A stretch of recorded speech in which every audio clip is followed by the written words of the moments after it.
میں third year MBBS کی student ہوں ایوب میڈیکل کالج میں. آج ایوب میڈیکل کالج اور ایوب ٹیچنگ ہاسپٹل میں breast cancer awareness campaign organise کی گئی ہے میم غزالہ بھٹی کی طرف سے. اس لیے ہم بہت شکر گزار ہیں اپنے ڈین کا, میم غزالہ کا, جنہوں نے یہ آرگنائز کیا.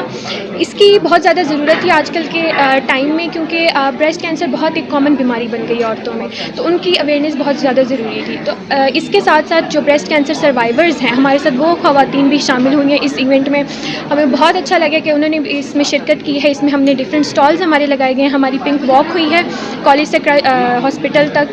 اور اس میں ان کو انفارمیشن دینا اس لیے بھی ضروری تھی کہ جو کینسر کو ہے نا ایک بیماری سمجھ کے, اور کہ جس سے ڈیتھ کو ریلیٹ کر دیا جاتا ہے کہ اس سے موت ہو جاتی ہے اور بہت خطرناک بیماری ہے, تو خواتین کو نا ایک ہوپ, ایک امید دلانی تھی کہ ایسا کچھ بھی نہیں ہے, آپ بالکل بھی بیمار نہیں ہیں, آپ کے ساتھ ہم لوگ ہیں اور اس کا بالکل ٹریٹمنٹ موجود ہے, آپ اس کو بالکل کیور کر سکتے ہیں. تو